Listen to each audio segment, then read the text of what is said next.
Hello learners, ఈరోజు మనమైతే physics అయితే చెప్పుకోబోతున్నాం.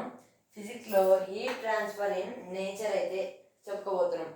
వేడి ఎలా ప్రకృతిలో మారుతుంది అంటే, ఇప్పుడు ఈ ఆబ్జెక్ట్లకి మనం దీన్ని బాగా హీట్ చేస్తే ఇది ఎలా హీట్ని తీసుకుంటుంది అనే దానిపైన బేస్ అయ్యి ఉంది ఈ లెసన్ అన్ని. ఇప్పుడు మనం ఇంట్రడక్షన్ అయితే చెప్పుకున్నాం కదా. ఫస్ట్గా వచ్చేసి మనం డైలీ లైఫ్లో వాడే హీట్ బాగా మనం డైలీ లైఫ్లో హీట్ని కొలిచేది అయితే థర్మోమీటర్ అనమాట.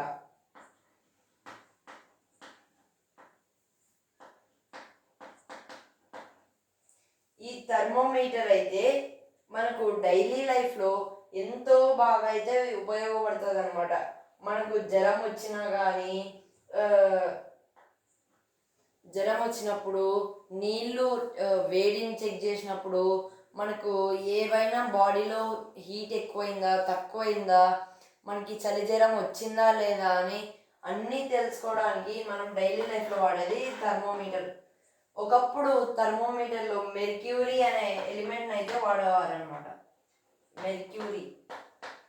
ఈ మెర్క్యూరీ అనే ఆబ్జెక్ట్ ఈ ఎలిమెంట్ అనేది రూమ్ టెంపరేచర్లో ఉండే ఏకైక ఎలిమెంట్ వచ్చేసి ఇదే అనమాట.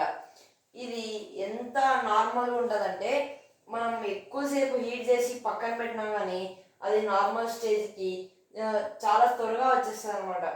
అందుకే ఇది మనం థర్మోమీటర్లో అయితే వాడినాం అనమాట ఫస్ట్లో.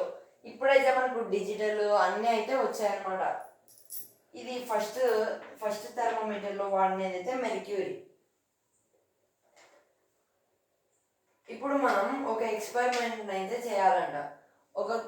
మనం ఫస్ట్గా ఒక ఐస్ని మరియు ఒక వేడి హ్యాండిల్ని అయితే పట్టుకోవాలన్నమాట. అంటే మళ్ళా అంత వేడిగా ఉండకూడదు అనమాట, లైట్గా. లేకపోతే వేడి ఆవిరినైనా కానీ మీరు ముట్టుకోవచ్చు. ఫస్ట్గా ఐస్ క్యూబ్స్ తీసుకుంటే మనకి చల్లగానే అనిపిస్తుంది అనమాట.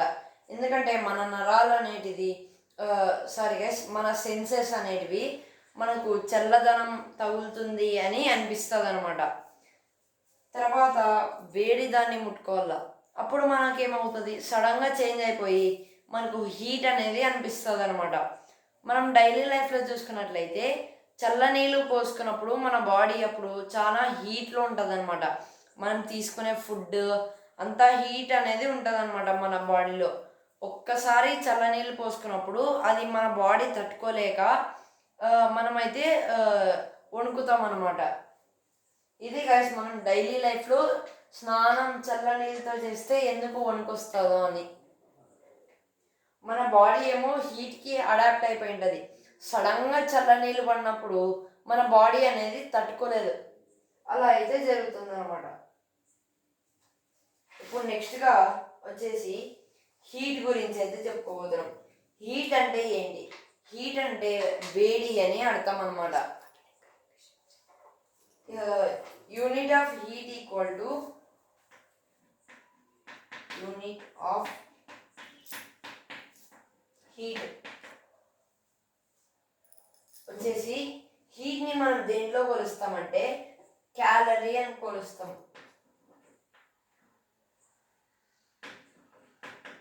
ఈ క్యాలరీ అనేది మనకు డైలీ లైఫ్లో మన బాడీలో కూడా మనం అయితే వాడతాం అనమాట. అంటే దీన్ని ఎనర్జీ రూపంలో కూడా చెప్తారనమాట చాలామంది. మనం ఇప్పుడు ఏదైనా తినే వస్తువులో చూసినట్లయితే దానిపైన 50 క్యాలరీస్ 140 క్యాలరీస్ ఇలా అయితే దానిపైన అయితే లేబుల్ చేసి ఉంటారు అనమాట. మనం డైలీ లైఫ్లో బతకాలంటే 2000 క్యాలరీస్ అయితే కావాలన్నమాట. ఒక క్యాలరీ ఈక్వల్ టు అంటే 1 క్యాలరీకి దీన్ని ఇంకా చిన్నగా చూసుకుంటే జోల్స్ అని పిలుస్తారు. ఈ జోల్స్ అని పిలుస్తారు అనమాట వీటిని. ఒక క్యాలరీ అంటే 4.280 జోల్. ఇది గైస్ దీని ఒక క్యాలరీ అంటే ఇన్ని జోల్స్ ఉంటాయని అర్థం అనమాట. ఈ క్యాలరీస్ మనం ఎనర్జీలో కొలుస్తాం, హీట్లో కొలుస్తాం, ఇంకా చాలా చాలా రకాల్లో అయితే కొలుస్తామన్నమాట. చాలామంది డైట్ చేసేవాళ్ళు రోజుకి ఇన్ని క్యాలరీస్ తీసుకోవాలని, రైస్లో ఇన్ని క్యాలరీస్ ఉంటాయి, చికెన్లో ఇన్ని క్యాలరీస్ ఉంటాయని చాలా వరకు అయితే చెప్తుంటారు అనమాట. మీకు ఇప్పుడు ఒక ఎగ్జాంపుల్ అయితే చూపిస్తాను చూడండి. గైస్, ఇప్పుడు మనం చూసుకున్నట్లయితే ఈ హర్షీస్ సిరప్లో అయితే ఇది వచ్చేసి 600 గ్రామ్స్ వెయిట్ అయితే ఉందన్నమాట. ఇప్పుడు మనం బాగా చూసుకున్నట్లయితే ఎనర్జీ అని ఇచ్చినారనమాట. ఎనర్జీ 100 గ్రామ్స్కి 280 క్యాలరీస్ అయితే ఉంటుందన్నమాట. ఇక్కడ చూసుకున్నట్లయితే క్యాలరీస్ కేసీఏఎల్ అనగా ఇది క్యాలరీస్ అని symbol. Energy 280 calories per 100 grams. మనం డైలీ లైఫ్లో కంటే ఇది ఎక్కువ ఉందన్నమాట. దీన్ని ఎక్కువ కన్జప్షన్ అయితే చేయకూడదు అనమాట. ఇది గైస్ క్యాలరీస్ విషయం అయితే. దీనివల్ల మనం క్యాలరీస్ అనేది ఈజీగా తెలుసుకుంటాం అనమాట. నెక్స్ట్గా వచ్చేసి ఎఫెక్ట్స్ ఆఫ్ హీట్. మనం హీట్ ఒక దాని నుంచి వచ్చే మార్పులు ఏంటో ఇప్పుడు చెప్పుకోబోతున్నాం అనమాట. మీరు బాగా గమనించినట్లయితే హాట్ ఎయిర్ బెలూన్ అయితే చూసింటారు. హాట్ ఎయిర్ బెలూన్ పెద్దగా ఒక బెలూన్ ఉంటుంది అనమాట. కింద ఒక చాంబర్ ఉంటుంది. ఈ చాంబర్లో ఈ బెలూన్ అనేది ఇలా ఉంటుంది. దీనికి టై అయ్యే ఉంటుంది అనమాట. ఇక్కడ కొన్ని గ్యాస్ సిలిండర్స్ అయితే పెట్టింటారు. ఈ గ్యాస్ సిలిండర్స్లో నుంచి ఫస్ట్గా ఈ వేడి గాలిని అయితే పంపిస్తారనమాట. లోపల మాలిక్యూల్స్ అనే హీట్ ఎక్కువయ్యి, అంటే లోపల మొత్తం హాట్ ఎయిర్, అంటే హాట్ ఎయిర్ మొత్తం ఎప్పుడు ఫ్లోట్ అవుతూ ఎక్కువ హైలో ఎక్కువ ఉంటుంది అనమాట. సో దీన్ని ఎగిరేలాగా అయితే చేస్తుంది అనమాట. అందుకే దాన్ని హాట్ ఎయిర్ బెలూన్ అని పిలుస్తారనమాట. ఇది మనం డైలీ లైఫ్లో చూసుకున్నట్లయితే జరుగుతుంది. ఇప్పుడు మనం సడన్గా ఈ ఈ సిలిండర్ అనేది ఆఫ్ చేస్తే ఈ లోపల ఉన్న గాలి మొత్తం నిదానంగా బయటికి ఎస్కేప్ అయితే అవుతుంది అనమాట. ఎందుకంటే హీట్ ఎయిర్ బయట నుంచి, లోపలేమో వేడి ఎక్కువ ఉంది, సో బయట నుంచి గాలి వచ్చి ఇక్కడ చల్లదనం అయితే చేయాలనుకుంటుంది. కానీ ఇక్కడ సిలిండర్స్ అయితే వీటిని హీట్ చేసి ఇంకా ఎక్కువ పైకి ఎగిరేలాగా అయితే చేస్తారనమాట. ఎప్పుడైతే ఇవి ఆఫ్ అవుతాయో చల్లగాలి మొత్తం లోపలికి వచ్చేసి దీన్ని వెయిట్ ఎక్కువ చేసేసి దీన్ని కిందికి అయితే పంపించేస్తుంది అనమాట. ఇది గైస్ హాట్ ఎయిర్ బెలూన్ ఎలా వర్క్ అవుతుందో, అలానే హాట్ ఎయిర్ కూడా ఎలా వర్క్ అవుతుందో అని కూడా ఇప్పుడు మనం తెలుసుకున్నాం. నెక్స్ట్గా వచ్చేసి heat causes changes in state. దాని యొక్క స్ట్రక్చర్ని, హీట్ అనేది దాని షేప్, దాని స్ట్రక్చర్ని మొత్తం మార్చేస్తుందని చెప్తున్నారు. మీరు డైలీ లైఫ్లో చూసుకున్నట్లయితే ఇప్పుడు ఐస్ క్యూబ్స్ అయితే ఉంటాయి. ఇవే ఐస్ క్యూబ్స్, ఇవే ఐస్ క్యూబ్స్ అనుకోండి. కొద్దిసేపు ఎండ తగలడం వల్ల, ఎండ అంటేనే వేడి, ఈ వేడి తగలడం వల్ల ఇది మాలిక్యూల్స్ అన్ని ఇప్పుడు దీని స్ట్రక్చర్ వచ్చేసి ఇలా అన్ని కలిసి ఉంటుంది అనమాట.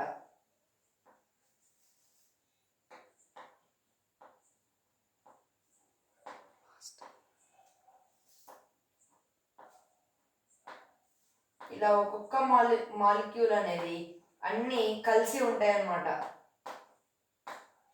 ఇప్పుడు హీట్ తగలడం వల్ల ఇవన్నీ సపరేట్ అయితే అయిపోతాయి అనమాట. అప్పుడు ఇదేమవుతుంది, వాటర్ లాగా అయితే కన్వర్ట్ అయిపోతుంది అనమాట. ఈ వాటర్ ఎలా చేంజ్ అవుతుందంటే ఈ హీట్ అనేది దాని స్ట్రక్చర్ మారుస్తుంది. సో హీట్ చేంజెస్ ఎఫెక్ట్స్ అని చెప్తారనమాట. ద ఎఫెక్ట్ ఆఫ్ హీట్ దాని స్ట్రక్చర్ని ఎలా మారుస్తుందని చెప్తున్నారు. ఇక్కడ వాటర్ మాలిక్యూల్స్ చూసుకుంటే అన్నీ సపరేట్గా అయిపోయింటాయి అనమాట. ఇలా అయితే జరిగిపోతుంది అనమాట. మీరు వాటర్ని ఎక్కువసేపు మరిగిస్తే అవి ఎవాపరేషన్ జరిగిపోతుంది అనమాట. అప్పుడు అది గ్యాస్ లాగా ఫామ్ అవుతుంది. ఇది గైస్ హీట్ ఒక ప్రభావం అనమాట. దానిపైన ఎఫెక్ట్ ఎలా ఉంటుందో అని ఇక్కడ చూపిస్తున్నారు మనకి లెసన్లో. నెక్స్ట్గా వచ్చేసి ట్రాన్స్ఫర్ ఆఫ్ హీట్ని మనం ఒక చోటు నుంచి ఇంకో చోటుకి ఎలా మారుతుంది, ఎలా వెళ్తుంది అనే గురించి అయితే చెప్పబోతున్నాం. దీన్ని మనం కండక్షన్ అని కూడా పిలుస్తాం.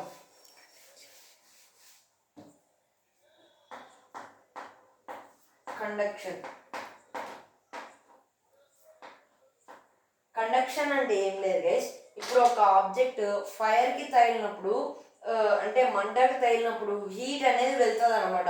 అది వేడెక్కి పక్కన దానికైతే మొత్తం హీట్ అయిపోతుంది అనమాట. ఎలా అంటే ఇప్పుడు మీరు ఇంట్లో వంట చేసుకుంటారనమాట.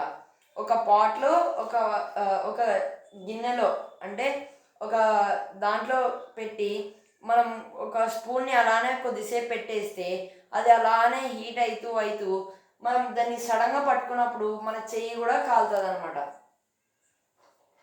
ఇలా చాలా మెటీరియల్స్ అయితే ఉంటాయి అన్నమాట. దీంట్లో కూడా మనకు కండక్టర్స్ మరియు ఇన్సులేటర్స్ అయితే వచ్చింది.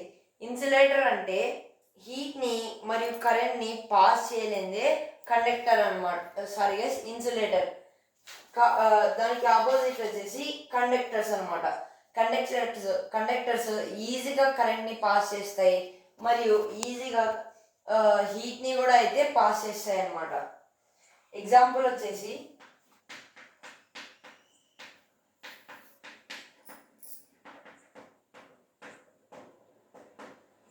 కండక్టర్స్కి example iron, copper, steel, silver. మన ఇంట్లో ఎక్కువగా చూసే వస్తువులు వచ్చేసి ఐరన్ చూస్తాం, కాపర్ చూస్తాం, స్టీల్, సిల్వర్. ఈ మెటీరియల్స్ అని మనం కుకింగ్లో మెయిన్గా ఐరన్ యూజ్ చేస్తాం, స్టీల్ యూజ్ చేస్తాం. ఇవి త్వరగా వేడి ఎక్కువ అవుతాయి అన్నమాట. సో ఇవి దీని వచ్చేసి కండక్టర్స్ కింద అయితే చెప్తారనమాట. గైస్ 1 minute మీకు ఒకటైతే చూపించాలనుకున్నాను. మనం మెయిన్గా చూసుకున్నట్లయితే ఇప్పుడు ఇక్కడ ఒకటి ఉంటుంది అనమాట. ఇలాంటి ఒక పాట్. ఈ పాట్ని మనం హై ఫ్లేమ్లో పెట్టినాం అనమాట.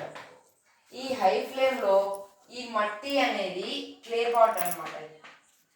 మట్టి అనేది మనకు 2 రకాలుగా అయితే యూజ్ అవుతుంది. ఒకటి చల్లదనాన్ని పెట్టడానికి, రెండవది హీట్ని కూడా పెంచడానికి అయితే కుండలను అయితే యూజ్ చేస్తారు. ఇది వేడిని కాదు, కండక్టర్ కాదు, ఇన్సులేటర్ కాదు, ఇది డిఫరెంట్ అనమాట. సో ఈ పాట్ అనేది అన్నిటికన్నా చాలా డిఫరెంట్గా ఉంటుంది అనమాట. ఒక్కసారి ఇది హీట్ అయిందనుకో చాలాసేపు ఫుడ్ని అయితే హీట్లో పెట్టి ఉంచుతుంది అనమాట. అదే కుండలో వాటర్ని చల్లగా చేయాలంటే మనం కుండనైతే వాడతాం అనమాట ఫ్రిడ్జ్ లేనప్పుడు.